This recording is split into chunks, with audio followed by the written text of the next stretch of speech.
I never thought I'd be the guy who'd walk away from a 7-year relationship over a text message. But when you spend 32 days being someone's second choice, you start seeing things differently.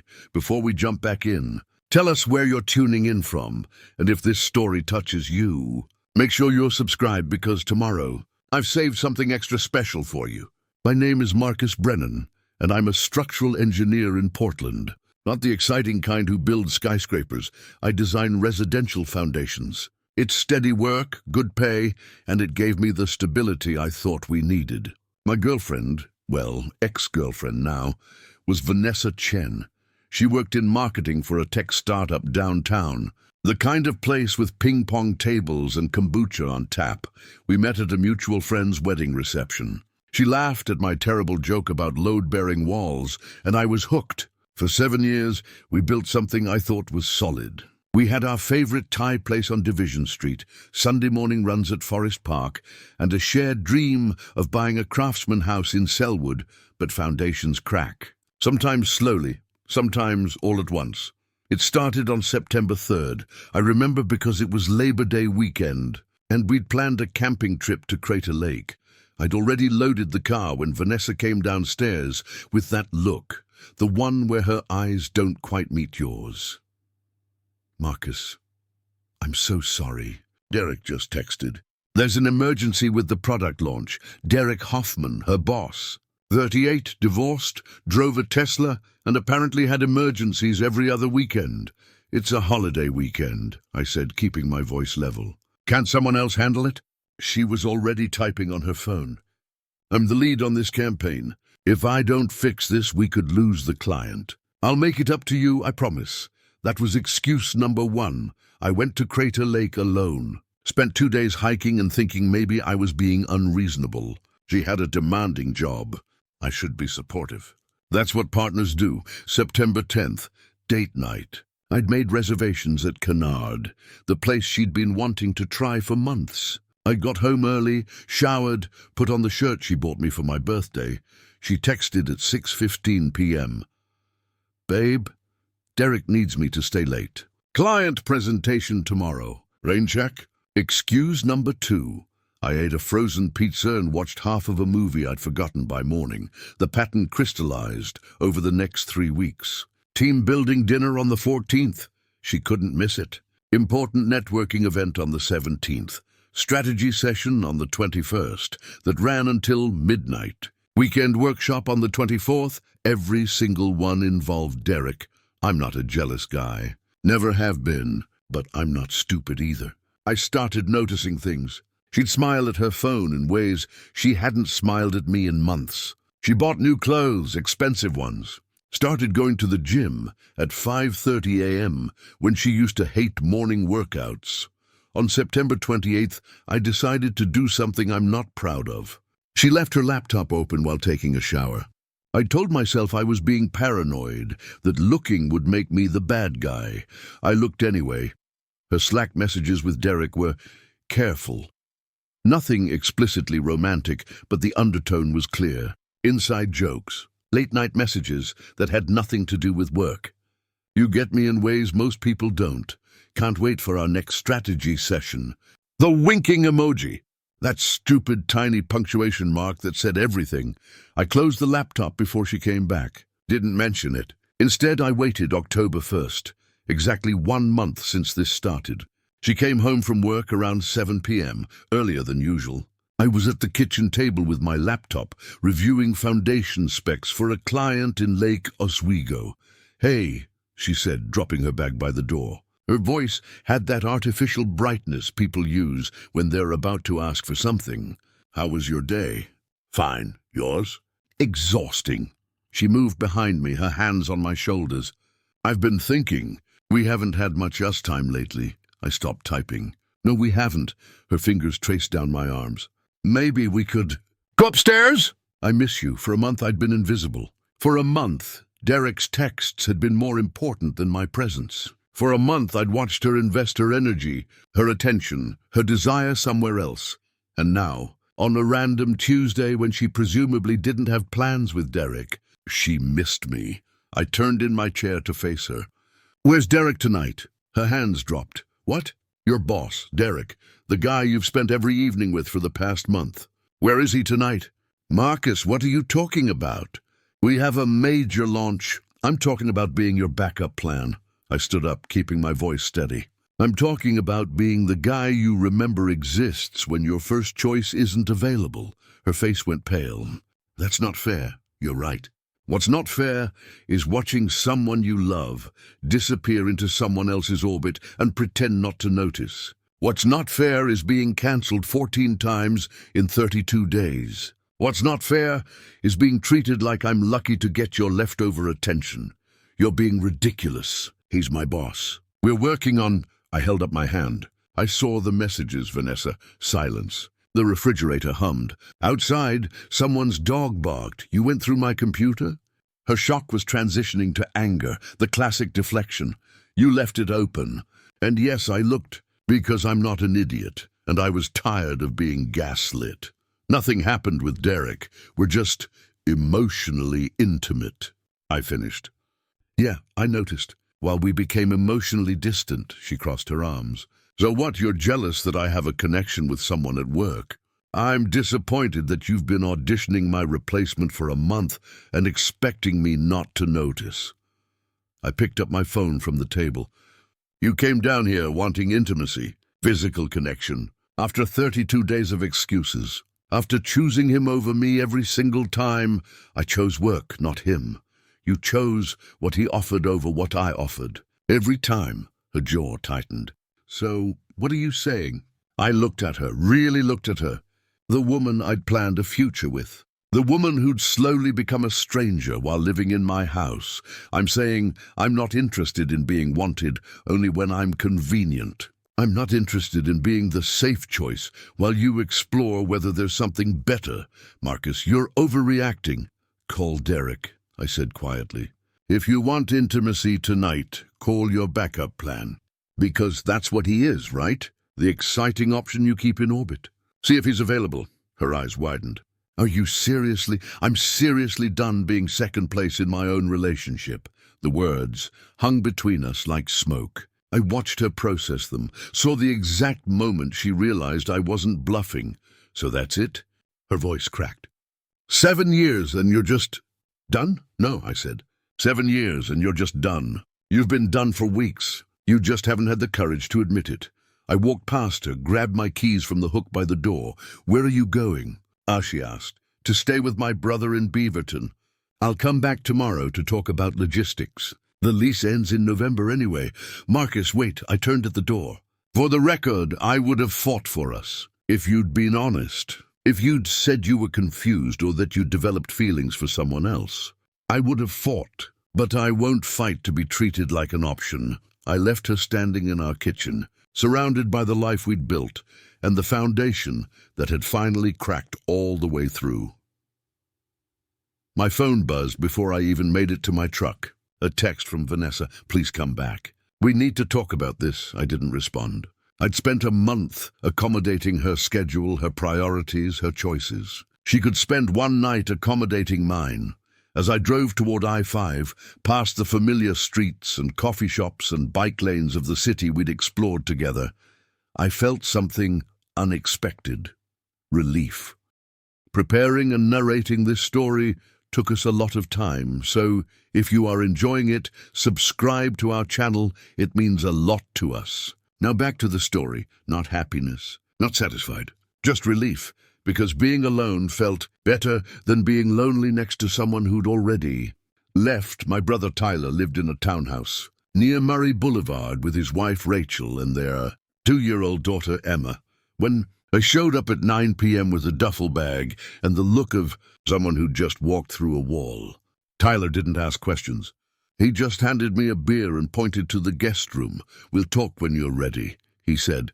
I wasn't ready that night or the next morning. I went to work, reviewed structural plans, calculated load distributions, and pretended my personal foundation hadn't just collapsed. Vanessa called 11 times on October 2nd, left 6 voicemails, each one a variation of, "We need to talk," and "You're being irrational." By the 7th voicemail, her tone had shifted from apologetic to frustrated. You can't just walk out and ignore me. That's not how adults handle things. I texted back once. I'll be there Saturday at 10 a.m. to discuss next steps. Until then, I need space. She responded immediately. This is childish. Maybe it was. But I'd spent a month being the adult. The understanding one, the flexible one, the one who accommodated every cancelled plan. I figured I'd earned a few days of childishness. Thursday evening, Tyler found me on their back deck, staring at nothing while Emma played with blocks nearby. She cheat? He asked, settling into the chair next to me. Not physically, probably. Emotionally? Definitely. Tyler took a long drink of his beer. He was 3 years older than me, worked in finance, and had the kind of stable marriage I'd thought Vanessa and I were building toward. What are you going to do? Honestly, I have no idea. Do you love her? The question hit harder than I expected. I love who she was. I don't know who she is now. Emma toddled over, handed me a blue block with the seriousness of a surgeon passing a scalpel. I took it, thanked her, and she beamed before returning to her tower. You know what kills me? I said. It's not even Derek. It's that she thought I wouldn't notice. Or that I'd just accept it. Some people get comfortable, Tyler said. They assume you'll always be there, so they stop trying. Test other options while keeping you as the safety net. Well, the net's gone. Good. He clinked his bottle against mine. Nets are for people who plan to fall. Friday brought a different kind of communication. An email from Vanessa, sent at 2:34 a.m. according to the timestamp. Marcus, I've been thinking about what you said. You're right that I've been distant. Work has been overwhelming, and Derek has been demanding, but that's not an excuse for neglecting us. I miss what we had. I miss you. Not some version of you, but the actual you, the guy who makes terrible engineering jokes and always knows the best hiking trails. What you saw in those messages wasn't what you think. Derek and I have a working relationship that maybe got too friendly, but there's nothing romantic there. He's just someone who understands the pressure of this industry. Can we please talk? Really talk? I don't want to throw away 7 years over a misunderstanding. I love you. Read it 3 times. Each time I noticed what was missing, accountability. She acknowledged being distant but blamed work. She minimized the emotional intimacy with Derek as too friendly. She called my month of feeling invisible a misunderstanding. I didn't respond. Saturday morning arrived cold and drizzly. Typical. October in Portland. I drove back to our apartment in Hawthorne, the place we'd moved into 4 years ago after leaving a cramped studio in Southeast. I'd been proud of this upgrade. 2 bedrooms, updated kitchen, walking distance to Powell's books. Now it just felt like a crime scene. Vanessa was waiting in the living room, makeup done, hair perfect. She'd dressed carefully. The green sweater I'd always said brought out her eyes. Strategic. Hey, she said softly. Coffee? I'm good. We sat on opposite ends of the couch. The same couch where we'd watched hundreds of movies, where I'd proposed to the idea of getting a dog someday, where she'd fallen asleep on my shoulder more times than I could count. Did you get my email? She asked. I did. And I think we need to talk about the logistics of the lease. Her face fell. That's it? You're not even going to discuss what I wrote? Vanessa, you sent a corporate apology. You acknowledged the problem, minimized your role in it, and tried to reframe my experience as a misunderstanding. That's not accountability. That's damage control. That's not fair. Let me ask you something. I leaned forward. If Derek texted you right now and asked you to meet him for coffee, would you go? She hesitated. Just for a second, but it was enough. I don't know why that matters, she finally said, because it's not a hard question. If my co-worker Sarah texted me right now, asking to meet for coffee, I'd say no. Because I'm in a relationship, and that relationship matters more than any connection I might have with someone at work. You hesitated because you're not sure where Derek ranks compared to us. You're twisting things. I'm clarifying things. I pulled out my phone, opened my calendar app, turned the screen toward her. September 3rd through October 1st, I logged every time you chose Derek over me. 14 cancellations. 32 days. That's not me twisting anything. That's documented reality. She stared at the screen, her jaw tight. You kept a list? I kept a record. Because I started feeling crazy, like I was imagining the pattern. Turns out I wasn't. So you're a detective now? Tracking my every move? No, I'm a guy who wanted to understand why his girlfriend of 7 years suddenly acted like he didn't exist. The room went quiet except for the rain against the windows. Vanessa pulled a throw pillow into her lap, hugging it like armor. "What do you want me to say?" she asked quietly. "That I messed up." "Fine, I messed up. I let work consume me. I let Derek," she paused, "become too important. But that doesn't mean I don't love you. Loving someone and choosing someone are different things," I said. "You loved me." Past tense. "But you were choosing him." Present tense. "Every single day for a month. I can choose better. Can you? Or are you just scared of starting over?" Her eyes flashed. "Wow, so now I'm just using you for security?" "Are you?" "No." "God, Marcus, why are you being so cold?" "Because warmth requires trust," I said. "And I don't trust you anymore." The words landed like stones. I watched them hit, watched her process what I'd just said out loud, the thing we'd both been dancing around. "So that's it?" Her voice broke. "You're just done? No couples therapy, no trying to work through this? You can't therapy your way out of someone not choosing you. And I can't work through something when the other person won't even admit what happened." I admitted I was wrong. "You admitted you were distant. You didn't admit you developed feelings for Derek. You didn't admit you prioritized building something with him while letting what we had decay. You gave me the PR version of an apology." She stood abruptly. "Fine, you want brutal honesty? Yes, I connected with Derek. Yes, I looked forward to working late because he made me feel exciting and seen and ambitious in ways I haven't felt in years. And yes, maybe I was testing whether there was something there. Finally. The truth I'd been waiting for. But," she continued, "I chose to come home every night. I chose to stay in this relationship. That has to count for something." "You came home," I said slowly, "because you hadn't secured the upgrade yet. I was your placeholder while you figured out if Derek was a better option." "That's not." "It is. And when you realized Derek might not be available or interested, you suddenly missed me. Suddenly I wanted intimacy. Because your backup plan needed activating." She sank back onto the couch, tears streaming now. "Real ones, not strategic ones. I don't know what I was thinking," she whispered. "I got caught up in something and I couldn't see clearly, and now I've destroyed everything." For a moment, just a moment, I felt the pull to comfort her. 7 years of conditioning, of being the one who fixed things and made everything okay. But I didn't move. "The lease ends November 30th, I said. "I'll stay with Tyler until then. You keep the apartment and find a roommate, or we both move out. Either way, we need to figure out the furniture and who gets what." "You're really doing this. You already did it," I said. "I'm just acknowledging it." I stood, headed for the door. "Marcus," her voice was small, "do you think, could we ever—" I turned back. "Ever what? Get back together?" She nodded. "Maybe in some alternate universe where you were honest from the start. Where you told me you were confused instead of making excuses. Where you respected me enough not to gaslight me for a month."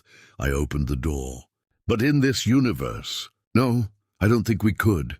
I left her there, crying on the couch we'd picked out together, surrounded by the life we'd built and the trust she'd demolished.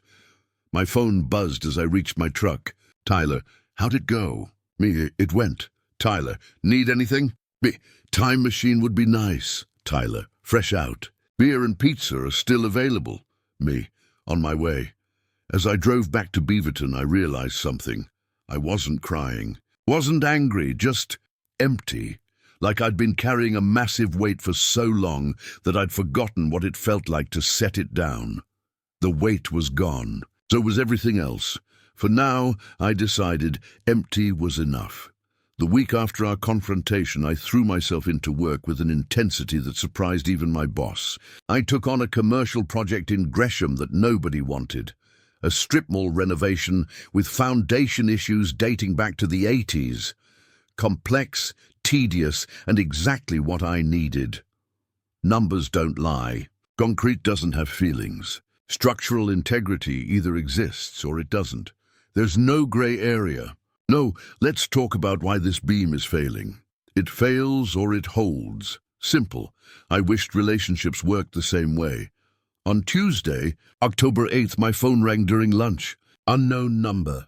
I almost let it go to voicemail, but something made me answer. Marcus Brennan speaking. Hi, this is Jennifer Kovac. I'm a friend of Vanessa's from her yoga studio. She gave me your number. I hope that's okay. I set down my sandwich. Why would Vanessa give you my number? Look, I know this is weird, but she's really struggling. She asked me to reach out because you won't answer her calls. Did she tell you why I won't answer? A pause. She said there was a misunderstanding about her work situation. I laughed, not because it was funny, but because the audacity was almost impressive.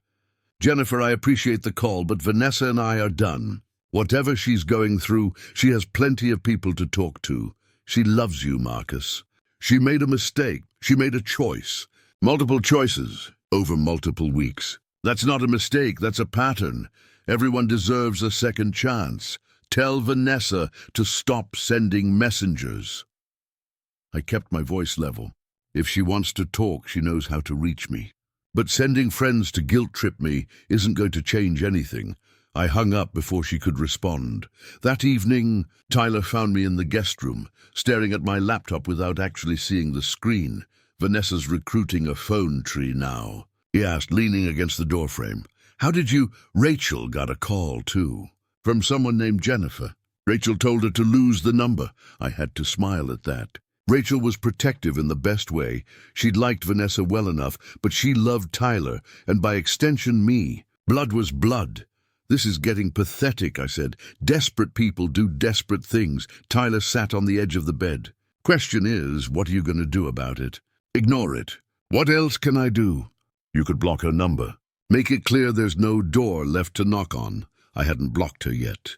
Not because I wanted her to reach me, but because some small, stupid part of me wasn't ready to make it that final. Blocking someone is a declaration. It says, you are so far out of my life that even your voice is unwelcome. I'll think about it, I said. Thursday brought a different development. I was at the Gresham site, taking foundation measurements, when my phone buzzed with an Instagram notification.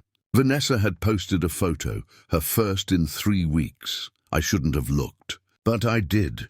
It was a picture of our apartment's living room, the afternoon light streaming through the windows, her journal open on the coffee table. The caption read, working through difficult times. Growth happens in the uncomfortable spaces. The comments section was already filling with supportive messages from friends who had no idea what was actually happening. You're so strong! Everything happens for a reason. Sending love. I closed the app. She was controlling the narrative, positioning herself as someone going through a spiritual journey rather than someone who'd sabotaged her own relationship. It was brilliant, really. Classic marketing. That night, my college friend Jason called. We'd been roommates at Oregon State, hadn't talked in about 6 months. Dude, he said when I answered, I just saw Vanessa's Instagram. What's going on? You guys okay?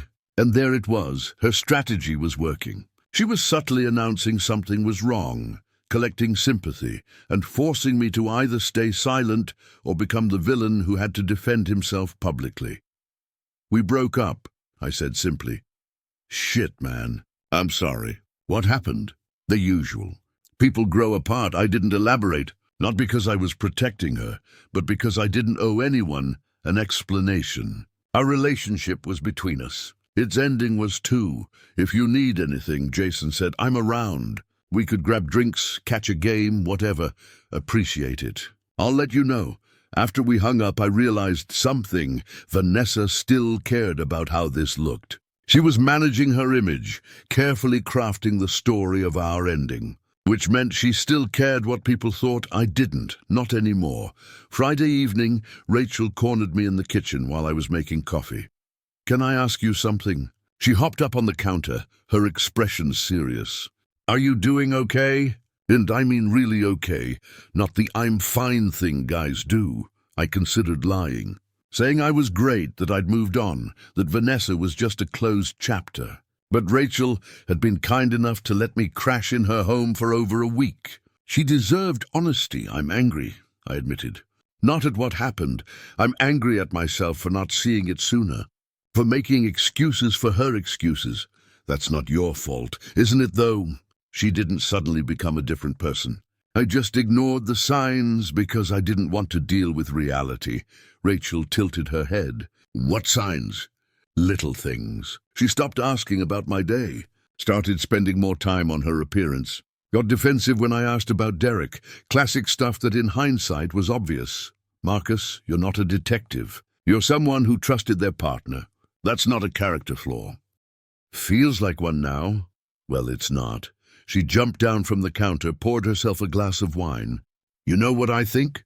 I think you're grieving what you thought you had, not what you actually had. The relationship you're mourning already ended months ago. You're just catching up to reality. She was right. The relationship I missed, the one with Sunday runs and Thai food and shared dreams that had died gradually. I just hadn't noticed because I was too busy trying to keep it alive alone. Thanks, I said. For what? Letting me crash here, dealing with my mess. Being honest, that's what family does. She clinked her wine glass against my coffee mug. Besides, Emma loves having Uncle Marcus around. You're way better at building block towers than Tyler. That night I made a decision. I opened my phone, went to Vanessa's contact, and hovered over the block button. 7 years. Reduced to a single tap. I didn't tap it, not yet. But I saved her number under a different name. Don't answer. It was a compromise with myself. I wasn't ready for the finality of blocking, but I was ready to stop pretending her calls were anything I needed to take. Saturday morning, I went for a run. My first real run since the breakup. I headed to Forest Park, the same trails Vanessa and I used to run together. Part of me wondered if I should avoid places that held memories, but a bigger part of me refused to let her take my city away too. She'd taken enough. The October air was crisp, the leaves turning gold and red. My legs felt heavy at first. 2 weeks of beer and pizza hadn't done my fitness any favors, but after the first mile, muscle memory kicked in. I thought about the last time we'd run this trail. July, maybe? She'd been on her phone most of the time, texting.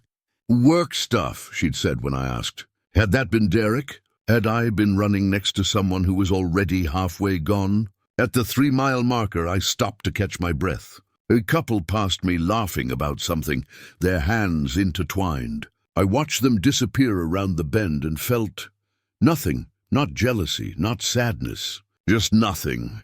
Maybe that was progress. When I got back to Tyler's place, sweaty and exhausted, I found a package on the doorstep. My name on the label, Vanessa's handwriting. I carried it inside, set it on the kitchen counter, stared at it like it might explode. Tyler emerged from his office, saw the package, raised an eyebrow. From her? Yep. You gonna open it? Should I? That's your call, man. I grabbed a knife, cut through the tape, opened the flaps. Inside was a framed photo of us from 2 years ago. The trip to Cannon Beach, where we'd watched the sunset from Haystack Rock. We looked happy. We'd been happy. At least I thought we had been. Underneath the frame was a note, handwritten. I found this while packing. Thought you might want it. I'm sorry for everything. I hope someday you can forgive me. Zeus stared at the photo, at our younger selves, smiling like the future was certain. Like 7 years guaranteed 70, what is it? Tyler asked. A memorial, I said quietly. She's sending me a memorial to something she killed. I put the photo back in the box, taped it shut and set it in the closet.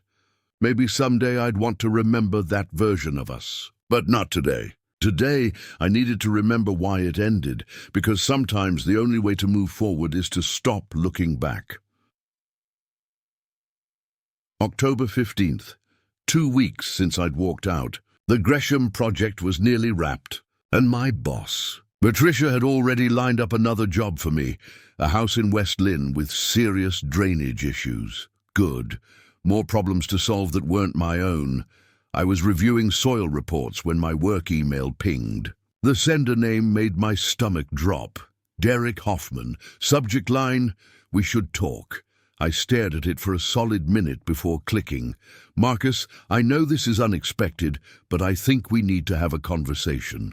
I'm not sure what Vanessa has told you about our working relationship, but I'd like a chance to give you my perspective. I'm not the villain in this situation, and I think if we spoke directly, you'd understand that. I'll be at Stumptown Coffee on Division tomorrow at noon, if you're willing to meet. No pressure, but I think it would be beneficial for both of us. Derek, I read it twice. The audacity was stunning. The guy who'd been emotionally entangled with my girlfriend for a month wanted to explain himself over coffee, like we were business associates working out a contract dispute.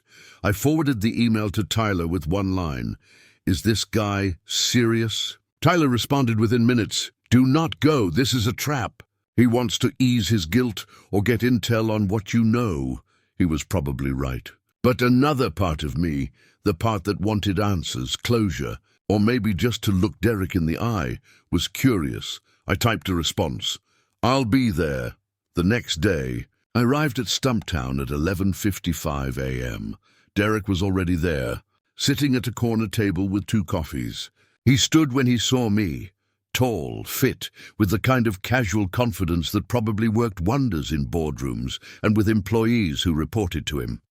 "Marcus, thanks for coming." He extended his hand. I didn't take it. Just sat down across from him. "Right," Derek said, retracting his hand. "Let's skip the pleasantries then." "Good idea." He slid one of the coffees toward me. I didn't touch it. "Look," he began, "I don't know what Vanessa told you, but nothing physical happened between us. I want to be clear about that up front. Congratulations. You didn't sleep with someone else's girlfriend. Want a medal for basic decency?" His jaw tightened. "I understand you're angry." "Do you? Because from where I'm sitting, you pursued an emotional relationship with someone you knew was taken, rationalized it as work, and now you're trying to manage the fallout. That's not fair. Vanessa came to me about work." "She came to you about work, and you turned it into something else." Derek leaned back, studying me. "You really don't know, do you?" "Know what?" "Vanessa's been unhappy for over a year. She told me about the fights, the distance, how you'd checked out emotionally long before I was in the picture." I felt something cold settle in my chest. "She told you we were fighting?" "Multiple times. She said you were dismissive of her career, that you made her feel small for being ambitious. That's why she confided in me, because I actually supported her goals. This was a new script. In our actual relationship, we rarely fought. I'd always encouraged her career, unless she'd been rewriting history to justify what she was doing." "When did these conversations happen?" I asked. "Over the summer. June, July. She was considering leaving you, but didn't know how. June and July, when things had still been good between us. When we'd gone to Cannon Beach, when we'd talked about getting a dog, when I'd had zero indication anything was wrong." "She lied to you," I said quietly. "Excuse me." "She lied." "We weren't fighting. I wasn't dismissive. She invented a narrative to make you feel like you weren't helping her cheat." Derek's expression shifted slightly, doubt creeping in. "Why would she do that?" "Because it's easier to betray someone if you convince yourself they deserve it." I leaned forward. "Derek, I don't think you're a villain. I think you're a mark. She told you whatever story made you feel justified in being her emotional affair partner. And you bought it because it meant you weren't the bad guy. That's not—" He stopped, something clicking behind his eyes. "She told me you didn't want marriage, that you'd been stringing her along for years. I proposed last Christmas. She said she wanted to wait until she made senior manager. Said timing wasn't right." Derek was quiet now, the confidence draining from his posture. "What else did she tell you?" I asked. "That you'd stopped being intimate. That you'd become roommates more than partners." I almost laughed. "The month before I found out about you, our relationship was fine. Not perfect, but fine. The distance didn't start until she started prioritizing you." "Jesus," Derek muttered, rubbing his face. "She played me." "She played both of us," I corrected. "The difference is I was actually in a relationship with her." "What's your excuse?" He didn't have one. We sat in silence while the coffee shop buzzed around us, people ordering lattes, typing on laptops, having normal days without their realities crumbling. "For what it's worth," Derek finally said, "I didn't pursue her. At least I didn't think I was. She'd stay late, ask my opinion on things, laugh at my jokes. Made me feel like I was helping her grow professionally, and you didn't think it was crossing a line? I thought, he paused, I thought she was available, emotionally at least. She never mentioned you in positive terms, only as an obligation she was stuck with. The manipulation was impressive, really. She'd rewritten our entire relationship to serve her narrative. Made herself the victim and me the villain, in a story I didn't know I was starring in. Has she reached out to you since we broke up? I asked. Derek nodded slowly. Called me crying the day after. Said you'd abandoned her over a misunderstanding. Asked if we could get dinner and talk. And did you? No, something felt off. She was too desperate. It made me realize I might have been seeing only what she wanted me to see. Smart man. Late to the realization, but smart. Look, I said, standing up. I didn't come here to make you feel terrible. But I need you to understand something. You weren't special. You were convenient. And if we hadn't broken up, she'd have moved on to the next guy who made her feel exciting while keeping me as the safety net. Where does that leave us? Derek asked. Us? There is no us. You're her boss who crossed professional boundaries. I'm the ex who saw through the game. We're not allies or friends. We're just two guys who learned the same woman is really good at telling people what they want to hear. I walked out before he could respond, leaving the untouched coffee on the table. Outside, the October sun felt warmer than it should. My hands were shaking, not from anger but from adrenaline. I'd just dismantled whatever fantasy Derek had been living in, and in doing so, dismantled some of my own lingering questions. Vanessa hadn't gradually fallen for Derek. She'd strategically created the conditions for it. Manufactured dissatisfaction with me while building intimacy with him. Kept both of us believing we were in the right while she explored her options. My phone buzzed. A text from an unknown number. This is Derek. Thank you for being honest. I'm sorry for my part in this. For what it's worth, I submitted my resignation today. This has been a wake-up call about my judgment. I didn't respond. His career choices weren't my concern. Another text, this time from Tyler. How'd it go? Me. He thought he was rescuing her from a bad relationship. She invented the bad relationship. Tyler. Damn, that's calculated. Me. Yeah, Tyler. You good? Me. Getting there, and I was. Because every conversation, every revelation, every peeled-back layer made it clearer.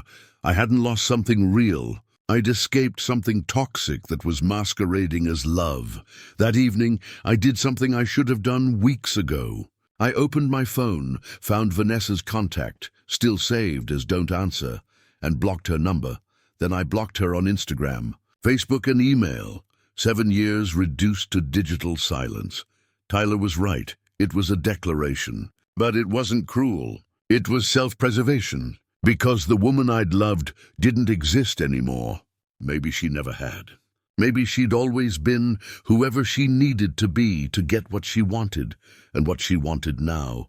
My forgiveness, my return, my validation that she wasn't the villain, wasn't something I was willing to give. I thought I'd feel something when I hit that final block button. Sadness, regret, maybe even second thoughts. Instead, I felt lighter. Like I'd been carrying someone else's story for too long and finally set it down. Rachel knocked on the guest room door around 9 p.m. Tyler said you blocked her. I did. How do you feel? I thought about it honestly. Free, she smiled. Good. That means you're ready. Ready for what? To figure out who Marcus is without Vanessa. Because I have a feeling that guy's going to be pretty interesting. I didn't know if she was right. But for the first time in weeks, I was curious to find out. November crept in with the kind of grey, persistent rain that defined Pacific Northwest autumns. The lease on our Hawthorne apartment was ending in 3 weeks, and I still needed to coordinate the final move-out. But Vanessa was blocked, which meant we needed a mediator. Enter my friend Lisa, a mutual connection who'd stayed neutral throughout the breakup. She agreed to facilitate the logistics without taking sides. Furniture division, security deposit, final utilities. The boring, necessary death throes of a dead relationship. She wants to keep the couch, Lisa told me over the phone on November 3rd. And the dining table. She's willing to give you the bed frame and the TV. She can have whatever she wants, I said. I don't want anything that reminds me of that place. Marcus, that's not practical. You need furniture. Then I'll buy new furniture. Stuff that's actually mine. Lisa sighed. You're making this harder than it needs to be. No, I'm making it clean. There's a difference. We settled on a plan. I'd take the things I'd brought into the relationship, my desk, my books, my camping gear. Everything we'd bought together could stay with her or go to Goodwill. I didn't care which. The move-out was scheduled for November 15th, a Saturday. Vanessa would be gone, staying with a friend, while I packed my belongings. Lisa would be there to supervise, make sure nothing went sideways. The week before the move, something unexpected happened. I met someone. Her name was Jordan Fletcher. We crossed paths at a structural engineering conference in Seattle. She worked for a firm specializing in seismic retrofitting. Dark curly hair, sharp wit, and the kind of confidence that comes from knowing your expertise is respected. We got coffee after a panel discussion on foundation reinforcement. Talked about work, about the challenges of outdated building codes, about Portland versus Seattle. She made me laugh, really laugh, for the first time in weeks. So, she said as we walked back to the conference center, are you one of those engineers who only talks about work, or do you have other interests? I used to hike a lot. Haven't been in a while. Why not? The question was simple, but the answer was complicated.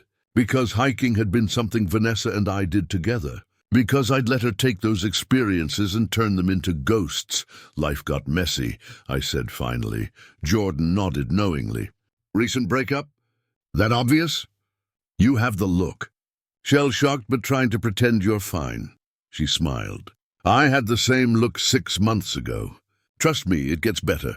Everyone keeps saying that, because it's true. The trick is actually believing it. We exchanged numbers, not in a romantic way. Just two professionals who'd connected at a conference. But as I drove back to Portland that evening, I realized something. I'd spent 2 hours with a stranger and hadn't once thought about Vanessa. Hadn't measured Jordan against her. Hadn't felt like I was betraying anyone. I'd just been present. November 15th arrived cold and clear. I met Lisa at the apartment at 9 a.m. The place looked different without Vanessa's energy in it. Smaller somehow, less significant. Ready? Lisa asked. Let's get it done. We worked efficiently. My clothes went into boxes. My books filled 4 plastic bins. The desk came apart with an Allen wrench and some patience. By noon, my entire life in that apartment was reduced to a small U-Haul load. I did one final walkthrough. The bedroom, where we'd slept for 4 years. The kitchen, where we'd cooked Sunday breakfasts. The bathroom, where she'd left her makeup scattered across the counter. The living room, where I'd confronted her that October night. You okay? Lisa asked from the doorway. I thought I'd feel more, I admitted. Sadness or anger or something. But it's just a place now. It doesn't mean anything. That's growth, Marcus. Whether you realize it or not, I locked the door for the last time and slid the keys into the return box. Done. Tyler helped me unload everything at a storage unit near his place. I wasn't ready to find my own apartment yet. The guest room was comfortable enough, and living with family felt right for now. You did good today, Tyler said as we locked up the unit. A lot of guys would have dragged that out for months. What's the point? Holding on to stuff just to hold on to it? That's not healing, that's hoarding. He clapped me on the shoulder. When'd you get so wise? 2 weeks ago? Right around the time I stopped caring about what she thought about me. That evening, Jordan texted, "How'd the move go?" Me, surprisingly painless. Turns out most of what I thought I'd miss, I didn't. Jordan, good, that's step 1. Step 2 is figuring out what you actually want, not what you thought you wanted. Me. And step 3, Jordan, step 3 is going after it without apologizing. I smiled at my phone. Then I did something bold, something the old Marcus wouldn't have done. Me. You free next weekend? I'm thinking of hitting Mount Hood.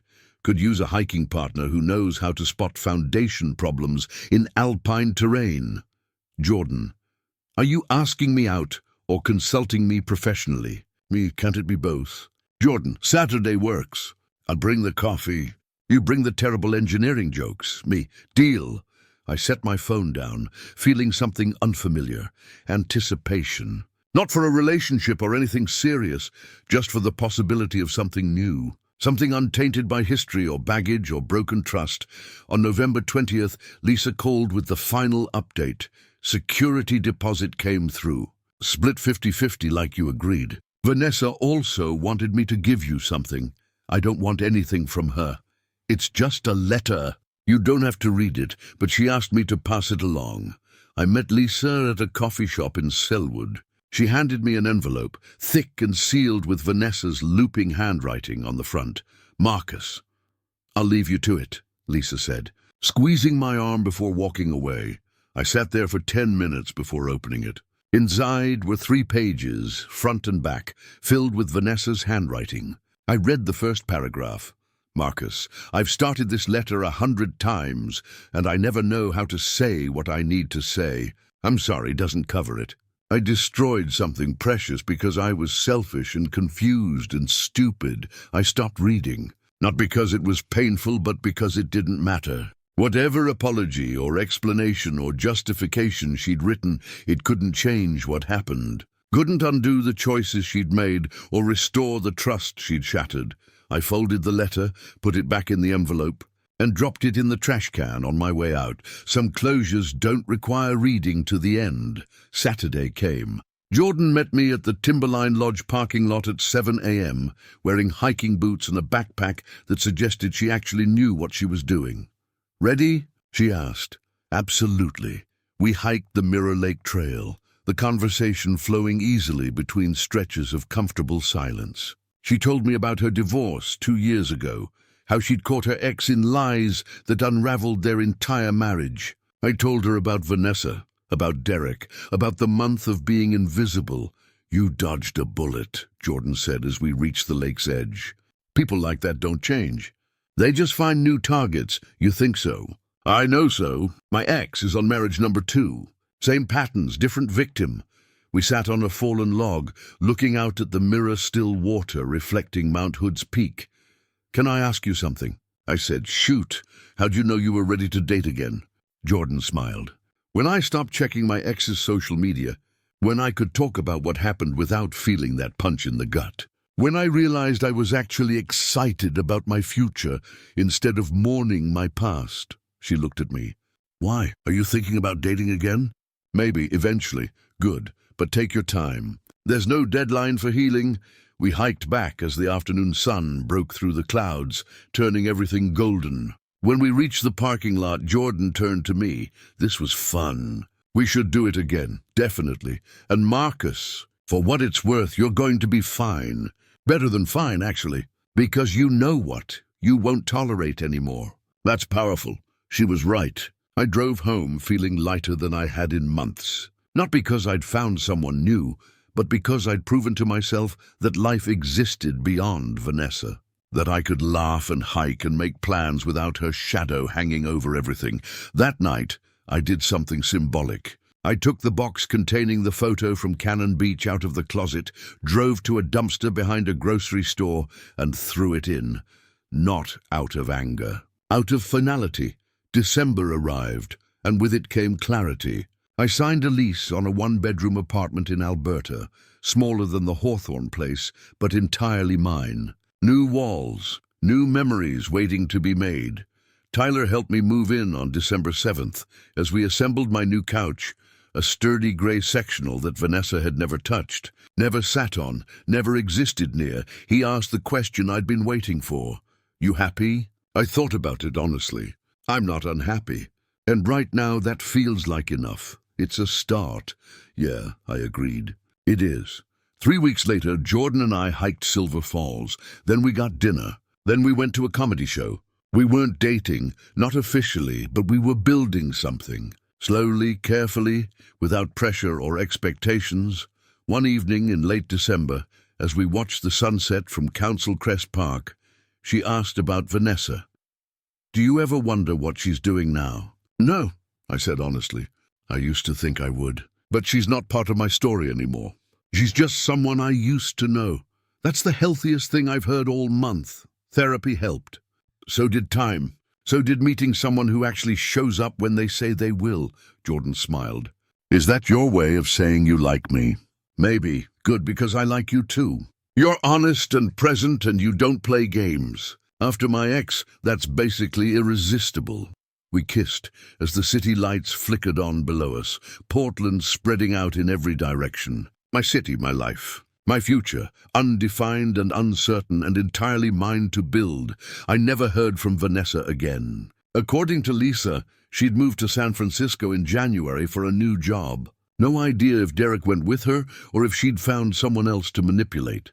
I didn't ask for details. Didn't want them. Some chapters close with dramatic endings. Others just fade to silence. Looking back now, I realize something. The best revenge wasn't confrontation or public call-outs or making her regret what she'd lost. The best revenge was building a life so fulfilling that she became irrelevant to it. She'd wanted me as a backup plan. Instead, I became my own first choice, and that made all the difference. Up next, you've got 2 more standout stories right on your screen. If this one hits the mark, you won't want to pass these up. Just click and check them out! And don't forget to subscribe and turn on the notification bell so you don't miss any upload from us.